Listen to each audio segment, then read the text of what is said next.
Olá, sejam todos bem-vindos ao nosso curso. Eu sou o professor João Torresan. Nós vamos estar aí juntos a mais uma frente de matemática do seu curso.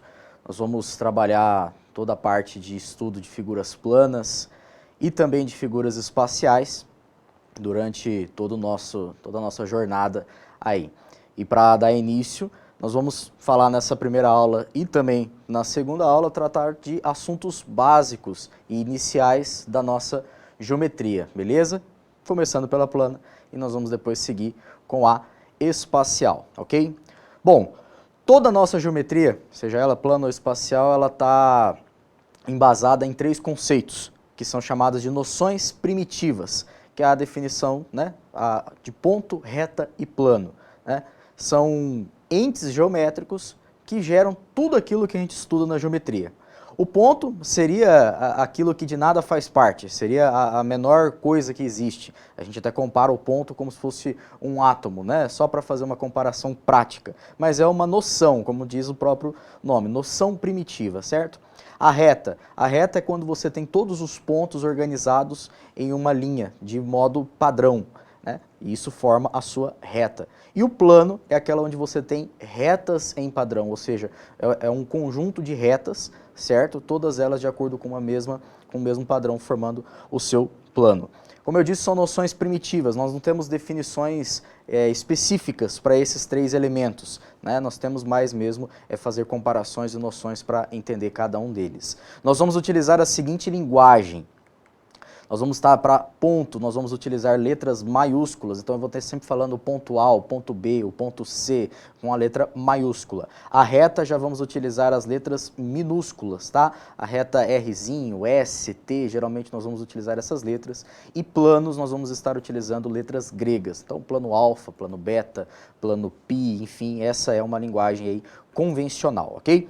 Então nós vamos estudar alguns postulados e algumas coisas que é como se fosse assim o ponto de partida da geometria. Por exemplo, nós temos o postulado da existência que diz que numa reta, bem como fora dela, há infinitos pontos. E num plano há infinitos pontos também. E aí essa expressão infinitos pontos, o que ela está querendo dizer? É que você pode considerar quantos pontos você quiser.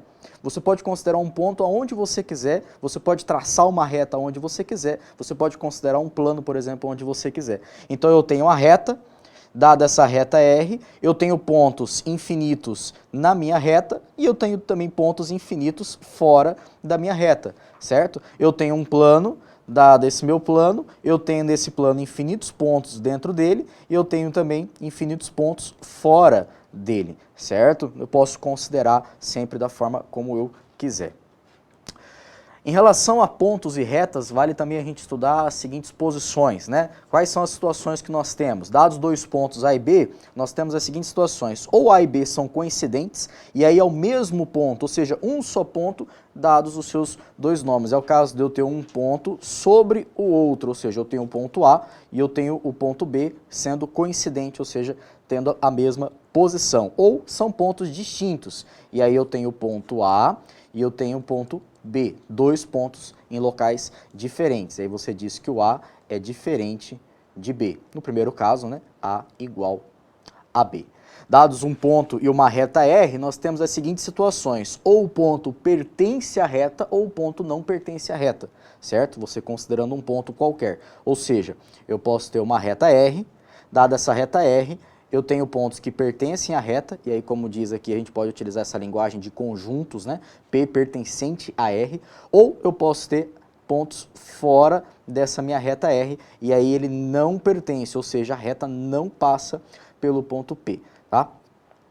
Pontos colineares, essa definição aqui é importante saber o que significa essa palavra, são pontos que pertencem a uma mesma reta, ou seja, se eu tenho três pontos, ok? Que são colineares, significa que existe uma única reta que passa por esses três pontos, ok? Agora, se eu tenho pontos não colineares, significa que não existe uma reta que contenha todos esses pontos, ou seja, dados esses três aqui que eu acabei de fazer o desenho, você pode considerar uma reta que passa por esses dois, e eu não consigo passar por esse terceiro aqui, ou seja, esses três pontos eles não são colineares, eles não pertencem a uma mesma reta, tá? E nesse conceito de reta, nós podemos dizer que dois pontos distintos determinam uma única reta, uma e apenas uma reta que passa por eles. Essa é uma definição muito forte da geometria. Dados dois pontos quaisquer e distintos, certo? Ponto A, ponto B, A distinto de B. Existe uma única reta que passa por A e por B simultaneamente, ou seja, que contém esses dois pontos. Isto é, dois pontos determinam perfeitamente uma reta. Seria a reta que passa pelo ponto A e B, a gente até escreve dessa forma assim, ó. A e B, o traço em cima com essas duas setinhas. Já em relação a plano, 3 pontos são suficientes. 3 pontos não colineares. Determinam um único plano que passa por eles. Ou seja, se eu pegar 3 pontos que não estão alinhados, existe apenas um plano e um único plano que contém esses 3 pontos. Ou seja, já adiantando um pouco, né? Seria a ideia de triângulo. Um triângulo sempre determina um plano. Beleza, pessoal? Esses são dois conceitos importantes aí dentro da nossa geometria. O postulado da inclusão vai dizer que se numa reta tem 2 pontos distintos num plano, então a reta está contida nesse plano. O que eu estou querendo dizer com isso? Eu tenho uma reta R. Essa reta R compartilha 2 pontos distintos com um plano. Se a reta compartilha 2 pontos distintos com o plano, então essa reta R em relação ao plano alfa, a gente diz que o R pertence ao plano alfa, ou seja, ele está no plano alfa. Todos os pontos da reta pertencem ao plano alfa. Beleza, pessoal? Pontos coplanares são chamados pontos que pertencem ao mesmo plano, faz sentido, né? Figura é todo e qualquer conjunto de pontos dentro da geometria. Figura plana é uma figura que tem todos os seus pontos num mesmo plano. E a geometria plana, que é a nossa maravilhosa geometria que nós estamos estudando, ela estuda as figuras planas. Ou seja, acabei de fazer para vocês aqui uma introdução à geometria. Conceitos básicos, iniciais, da onde vai sair tudo o que nós vamos conversar durante o nosso curso. Vamos falar um pouquinho também das retas e os nomes, para que você possa diferenciar a situação de cada uma. Por exemplo, nós temos o nome concorrente. Retas concorrentes, o que significa isso? Duas retas são concorrentes, C e somente C, elas têm um único ponto em comum. Ou seja, eu tenho uma reta R, eu tenho uma reta S, e elas são concorrentes se a intersecção delas for apenas um único ponto. E aí você diz então que R inter S é igual ao ponto P, certo? Esse ponto P a gente vai sempre utilizar na linguagem de conjuntos. É muito comum a gente trabalhar com a linguagem da teoria de conjuntos, também quando você fala dentro da geometria, quer falar sobre pertencer ao ponto, não pertencer, quando você quer ponto de intersecção, né? A gente usa essa linguagem também, como vocês já viram na outra frente de matemática. Então, retas paralelas, que é outra definição importante aí, duas retas são paralelas e os símbolos são essas duas barrinhas aqui. C e somente C. Nós temos duas situações, e aqui é importante frisar isso porque tem muito aluno que não tem essa noção. Nós temos retas paralelas coincidentes e nós temos retas paralelas que são coplanares e não têm pontos em comum. E aqui é importante todas essas palavrinhas que eu acabei de citar. Duas retas só podem ser paralelas se elas forem coincidentes, e aí no caso elas são iguais, ou seja, eu tenho uma reta R e eu tenho uma reta S, só que essa reta S está sobre a reta R, ou seja, é a mesma reta. Nesse caso, então, R é paralelo a S. Professor, mas aí não é uma reta só? Sim, mas no exercício ele pode considerar duas retas com a mesma posição, e aí elas são paralelas então porque estão sendo coincidentes, ok?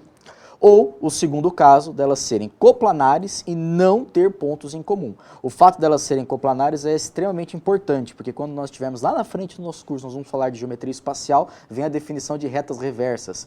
Retas reversas, só dando um spoiler dessa aula, são retas que também não têm pontos em comum, só que diferentemente aqui das paralelas, retas reversas não são coplanares. No caso, então, se eu tenho retas que pertencem ao mesmo plano e não têm pontos em comum, e aí, então, elas são paralelas. Eu tenho a reta R, eu tenho a reta S, ambas pertencentes ao mesmo plano alfa, e aí R é paralela a S. Então, duas retas paralelas também sempre determinam um plano, beleza? Por um ponto, passa uma única reta paralela a uma reta dada. Isso aqui é conhecido como o quinto postulado de Euclides, certo? Que é o postulado das retas paralelas, certo? Se eu tiver um ponto qualquer, considerando um ponto qualquer, e uma reta fixa, eu consigo uma única reta que passe por esse ponto que eu estou considerando, de modo que essa reta seja paralela à reta que eu estava considerando. Então, dado uma reta e um ponto, seja fora dela, seja dentro dela, enfim, só vai existir uma única reta que vai ser paralela a ela passando por aquele ponto, certo? Parece simples, mas é o que também deu vários sentidos aí à nossa geometria plana, tanto é que é chamada de geometria euclidiana, né? Plana euclidiana. Vale lembrar também essa noção de estar entre, porque isso aqui às vezes aparece no seu concurso, né? Os pontos, a localização dos pontos em relação a uma reta, e aí aparece essa expressão estar entre. É uma noção primitiva que obedece a alguns postulados, alguns axiomas aqui, que são os seguintes: quaisquer que sejam os pontos A, B e P, certo?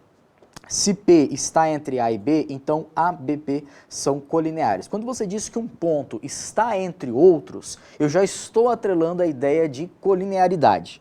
Então eu tenho os três pontos, vamos lá, P está entre A e B. Eu tenho o ponto A, eu tenho o ponto B, eu tenho o ponto P entre eles. Se eu falo que o ponto P está entre A e B, então eles estão colineares, ou seja, existe uma reta que contém esses três pontos. Beleza? Se P está entre A e B, então A, B, P são distintos 2 a 2. Outra ideia importante aí. Se eu falo que ele está entre, então eu estou considerando três pontos distintos. Se P está entre A e B, então A não está entre P e B e nem B está entre A e P, certo? Ou seja, o P está entre o A e o B, e pronto. O A está onde? O A, ele não está entre ninguém, o B também não está entre ninguém. Seriam, né, como se fosse aí, nós vamos falar daqui a pouco de segmentos, seriam os seus extremos. E essa quarta informação aqui, que talvez seja mais importante, quaisquer que sejam os pontos A e B, se eles são distintos, então existe um ponto P que está entre A e B. Essa aqui, resumindo, diz o seguinte: dados dois pontos, sempre existe um terceiro no meio deles, certo? Dados dois pontos, A e B, sempre existe um terceiro no ponto P. Essa que dá a noção de infinidade, né? Sempre a gente falou que tem infinitos pontos. Esse conceito aqui é o que vai embasar esse conceito de infinidade. Beleza, pessoal? Sobre segmento de reta, como eu disse que nós íamos conversar também, dados dois pontos distintos, a reunião do conjunto desses dois pontos com o conjunto dos pontos que estão entre eles é um segmento de reta. A grosso modo, o que é um segmento de reta? É um pedaço de reta. Como assim um pedaço de reta, professor? Eu tenho dois pontos distintos, A e B, e eu considero todos os pontos que estão entre A e B. Ou seja, é um pedaço de reta que tem começo e tem fim, certo? Quando a gente diz reta, nós estamos pensando na infinidade dela, certo? Vai para frente, vai para trás, eu tenho infinitos pontos para lá, eu tenho infinitos pontos para cá. Já o segmento não, é um pedaço. Então toda vez que dizer segmento, eu estou considerando aquele pedaço de reta, ok? Os pontos A e B são chamados então de extremidades, como eu havia falado no slide passado. E os pontos que estão entre A e B são pontos internos ao segmento AB, certo? Então qualquer ponto aqui que eu considerar X é um ponto X pertencente ao segmento AB, que a gente vai escrever com um traço em cima, como está mostrando aqui o nosso slide. Repare, a reta que passa pelo ponto AB, ela é indicada com duas setinhas. Já o segmento AB, ela não tem essas duas setinhas, justamente para dar essa ideia de finidade e não de infinidade.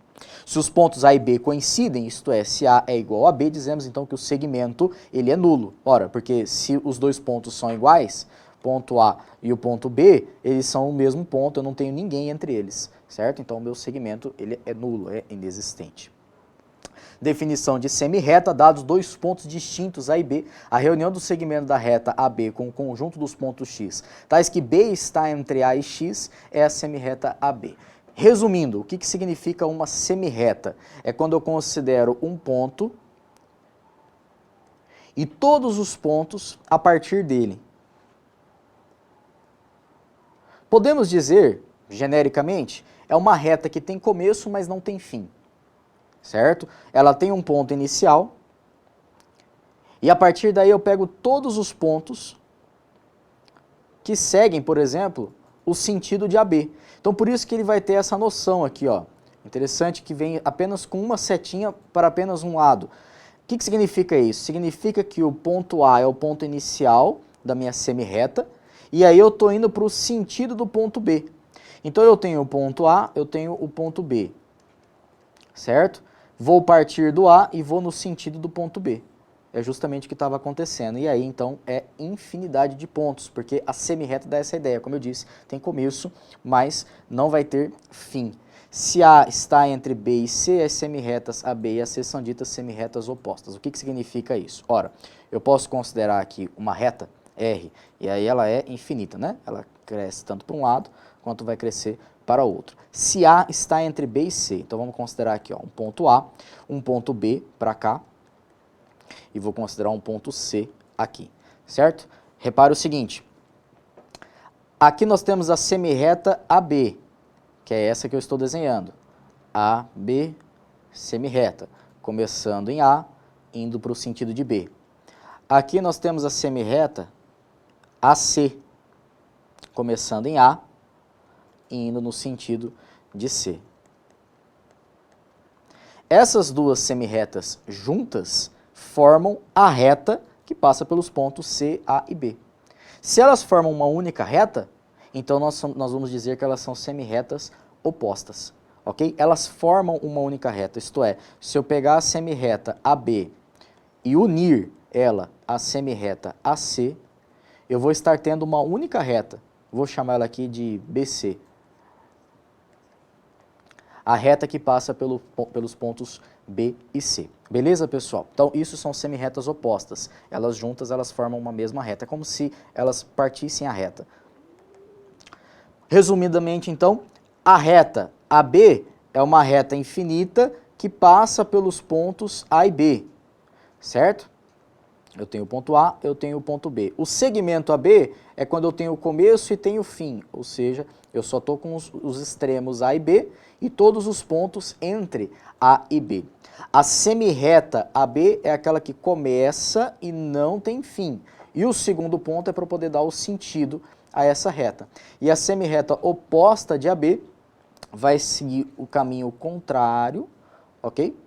Vai seguir o caminho contrário aqui da reta AB, certo? Então vai pegar aqui no A e vai pegar um outro ponto que estaria colinear com os pontos A e B. Beleza, pessoal? Repare que se você fizer a intersecção, vou chamar aqui de C, só para ficar mais fácil, se você fizer a intersecção de AB com AC, essas duas semirretas, repare que a intersecção delas, você tem apenas o ponto A, ok? Que seria esse ponto de início da sua semirreta.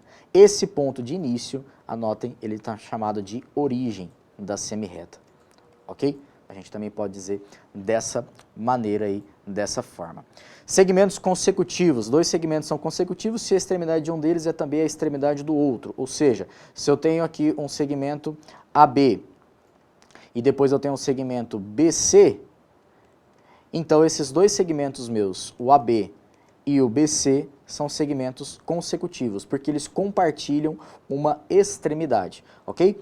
Segmentos colineares, bom, essa palavra já apareceu pra gente, vocês já têm essa noção, são segmentos que estão numa mesma reta. Então, eu posso ter uma reta aqui, eu posso ter segmentos colineares dessa forma, ó, AB e aqui CD.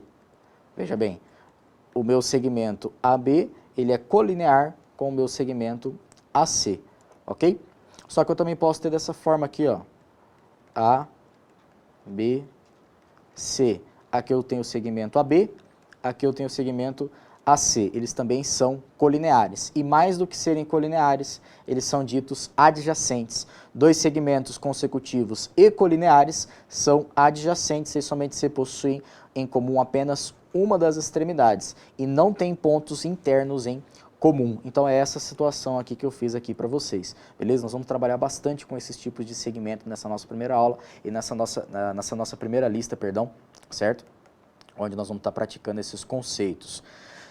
Uma observação rápida sobre congruência. Essa palavra congruência significa, veja bem, segmentos congruentes têm medidas iguais e reciprocamente, segmentos que têm medidas iguais são congruentes. Ou seja, quando eu digo que dois segmentos são congruentes, eu tenho o segmento AB e eu tenho o segmento CD. Como eu digo que eles são congruentes? Ora, eles são congruentes e a gente utiliza essa linguagem aqui se a medida deles for a mesma, ou seja, se o tamanho de AB for igual ao tamanho de CD. E aí nós estamos falando de comprimento mesmo, pessoal, tá? Se um segmento é maior do que o outro, é porque a sua medida é maior do que esse outro, e também da forma menor. Então dá para a gente comparar segmentos através do seu comprimento, beleza?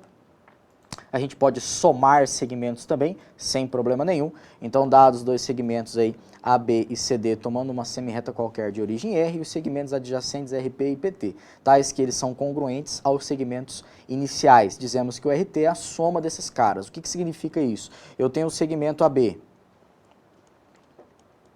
Eu tenho um segmento CD.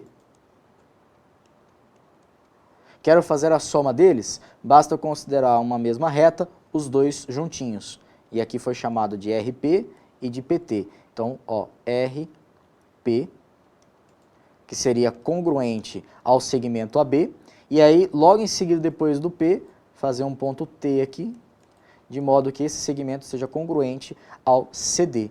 No total, esse segmento formado aqui, o RT, ele é chamado de soma dos segmentos. E a medida dele também é a medida do primeiro segmento com o segundo segmento somado, beleza?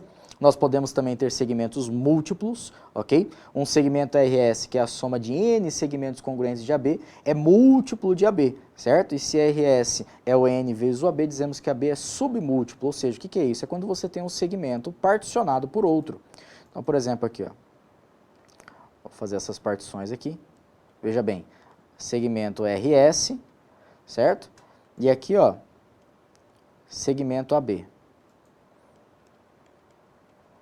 Repare que o segmento AB tem essa medida, e essas medidas aparecem aqui particionando o RS. No caso, então, o segmento RS, ele é formado por 4 vezes o segmento AB. Dizemos, então, que RS é múltiplo de AB, e o AB é submúltiplo de RS. Você pode escrever também, por exemplo, que o segmento AB, ele é o RS, né, sobre 4, ou 1/4 de RS. Então, existe essa comparação de proporcionalidade aí entre segmentos também. Existem bastante questões que aparecem aí nos mais variados concursos, ok? Como eu disse, o segmento da soma está associado a uma medida que é a soma das medidas dos segmentos cuja são as suas parcelas. Chegando ao final da nossa aula, vamos conversar um pouquinho sobre ponto médio, uma definição extremamente importante aí para as aulas de geometria, porque volta e meia, cada exercício, a gente vai estar falando de ponto médio, ponto do meio. O que significa isso? Um ponto médio de um segmento vai ser dito dessa forma, se somente se esse ponto médio está entre A e B e ele divide em dois segmentos congruentes. Ou seja, eu tenho um segmento AB, e aí o meu ponto médio vai ser aquele ponto no interior do meu segmento, ou seja, o M ele pertence ao segmento AB, de modo que AM é congruente com MB, ou seja, a medida que eu tenho aqui é a mesma medida que eu tenho aqui. Então, este ponto M ele vai ser dito ponto médio do seu segmento, beleza? E pouquinho sobre distância, para a gente finalizar, a distância entre dois pontos. A gente pode pensar na distância geométrica e na distância métrica, tem as duas interpretações. Uma distância geométrica é muito simples. Se eu tenho dois pontos e eu quero calcular a distância entre eles, claro, dois pontos distintos, porque se forem iguais não tem distância, né? Se eu considerar o ponto A igual ao ponto B, a distância aqui entre eles é 0. Agora, se eu tiver dois pontos distintos, eu quero calcular qual é a distância do ponto A até o ponto B. Basta eu calcular a medida do segmento que tem entre A e B. A medida desse segmento é a distância, certo? Seria uma linha reta. Nós sempre consideramos a menor distância possível dentro da geometria. Já no sentido métrico, né, dados dois pontos A e B, a distância entre eles é a medida do comprimento, ok? Se A e B coincidem, dizemos que a distância geométrica entre A e B é nula e a distância métrica é igual a 0. Ora, a distância métrica porque é um valor numérico, por isso 0. Já a distância geométrica vai ser dita nula porque daí você está falando do desenho, é um segmento inexistente, beleza, pessoal? A gente vai estar sempre percorrendo esses dois conceitos aí, ok? Para fechar com chave de ouro, nós vamos resolver agora dois exercícios, tá? Primeiramente, vamos resolver esse exercício do ITA aqui, que é o Instituto de Tricô de aqui da UANA, essa instituição maravilhosa daqui do Mato Grosso do Sul nosso. Questões desse nível nós vamos estar estudando também na nossa aula. Veja bem, diz assim, usando 4 pontos todos distintos, sendo 3 deles colineares, quantas retas podemos construir? Uma pergunta simples e que vai envolver os conceitos que a gente acabou de conversar durante essa aula. Então ele fala de 4 pontos todos distintos, ou seja, são 4 pontos, né, gerais, porém 3 deles são colineares. Então vamos lá fazer um desenho aqui rapidinho. Eu tenho esse ponto, eu tenho esse ponto, eu tenho esse ponto, seriam os 3 pontos colineares. E eu tenho um 4º ponto que não é colinear aos 3. Então eu tenho uma reta que passa por esses 3, ok? A pergunta é quantas retas podemos construir? Ora, de fato nós temos um conceito que diz que eu preciso apenas de 2 pontos para poder formar uma reta, certo? Só que se eu tenho pontos colineares, veja bem, vou chamar aqui de ponto A, aqui de ponto B, aqui de ponto C e aqui de ponto D. Se eu considerar a reta que passa por A e B, essa mesma reta vai passar por C também. Afinal de contas, são pontos colineares. Então eu não posso dizer que A e B é uma reta, B e C é outra reta, né? A e C é outra reta. Não posso sair considerando dessa forma. E eu ainda tenho que tomar cuidado que a reta AB é a mesma reta BA. Afinal de contas, a reta que passa pelos pontos A e B é a mesma reta que passa pelos pontos B e A, beleza? Ou seja, você pode pensar em fazer esse exercício de uma forma de combinatória, por exemplo, né? Como que eu posso combinar os meus pontos de modo a fazer as retas? Porém, aqui, como você tem esses pontos colineares, você tem que analisar que esses 3 aqui, ó, formam uma única reta. Então você já tem apenas uma. Já com o ponto D, eu posso combinar ele com qualquer outros pontos dos 3 ali que estão colineares, que eu vou ter uma reta distinta. Então eu posso considerar a reta que passa por D e por C, eu posso considerar a reta que passa por B e por D, e eu posso considerar a reta que passa por A e por D.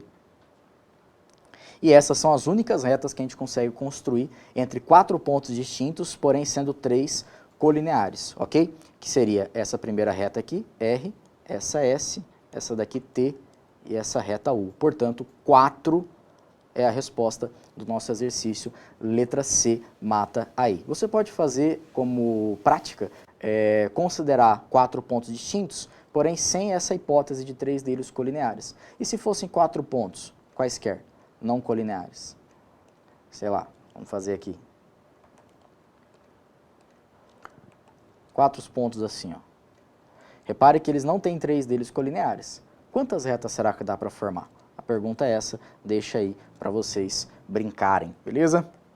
Vamos finalizar fazendo o exercício do IME agora, essas questões do IME, que é ignorando o mimimi de estudante. Eu sempre costumo falar assim, a gente fez uma questão do ITA, que é fácil, agora vamos fazer uma questão do IME, que é difícil, né? Sem choro nenhum de você que é concurseiro, vamos lá. A questão diz assim, considere um segmento de reta XY, cuja medida do comprimento é de 10 centímetros, e um ponto móvel P no interior de XY, dividindo em 2 segmentos consecutivos, XP e PY. Se MN são, respectivamente, os pontos médios de XP e PY, então podemos afirmar corretamente que a medida do comprimento do segmento MN varia entre 0 e 10, 5 e 10, 2,5 e 10, 5, sempre. Bom, você pode tentar fazer essa questão aí antes de seguir com a resolução aqui do vídeo, dá uma pausada aí e tenta fazer a questão. Se você tentou fazer essa questão aí, você precisa do desenho para te auxiliar, não tem como. Considere um segmento de reta XY, então vamos fazer um desenho aqui de um segmento de reta XY, começando aqui no X, terminando aqui no Y, cuja medida do comprimento é 10, ou seja, XY é igual a 10 centímetros. Um ponto P móvel no interior de XY, então vamos pegar um ponto P aqui qualquer. Ele é móvel, então eu posso considerar qualquer ponto no interior. Dividindo em 2 segmentos, que é o segmento XP, está aqui do lado esquerdo, e do lado direito o PY. Se MN são respectivamente os pontos médios de XP e PY, então eu vou pegar o ponto médio aqui do primeiro segmento, esse aqui é o meu ponto M, e eu vou pegar o ponto médio aqui do meu segundo segmento, esse aqui é o meu ponto N, beleza? O que podemos afirmar sobre MN? E repare que ele está perguntando sobre a medida mesmo desse cara. Ora, nós vamos analisar o seguinte, pessoal. Você repara que XY é 10 centímetros. Porém, XY, ele é a soma do XP com o PY. Concorda? XY mede 10, então a soma XP mais PY é igual a 10. Porém, o XP ele está dividido em XM e MP. XM, MP. Já o PY ele está dividido em PN e NY. Vou até colocar em parênteses aqui para poder frisar cada um desses, ok? Só que o ponto M e o ponto N são médios. Se eles são médios, você repare que eles têm o mesmo tamanho. Aqui esses dois têm o mesmo tamanho e esses dois aqui têm o mesmo tamanho também, cada um com as suas medidas. Então eu posso dizer que 10 é igual a 2 vezes MP e aqui eu posso colocar 2 vezes PN. Professor, eu poderia ter colocado 2 vezes XM? Poderia. Professor, eu poderia ter colocado 2 vezes NY? Poderia também. Mas por que você colocou MP e PN? Porque o nosso objetivo é estudar o NP. Se eu colocar o 2 aqui em evidência, veja bem, eu vou ter a soma MP mais PN. E aí, então, nós vamos dizer que, tá vendo que está multiplicado por 2? Então, simplificando aqui o 10 com 2, nós vamos dizer que 5 é igual a MP mais PN. Porém, quem é o MP mais PN? Se você olhar aqui, ó, MP mais PN é o nosso segmento MN ao qual o exercício estava perguntando. Então, MN vale 5 centímetros. Veja bem, o ponto P é móvel, nós consideramos ele de modo qualquer, de modo genérico. Então, a resposta é letra D, igual a 5 centímetros sempre, tá bom? Resolvendo aí essa última questão para vocês. Beleza, pessoal? Eu fico por aqui então, agradeço, desejo bons estudos a vocês e até a nossa próxima aula.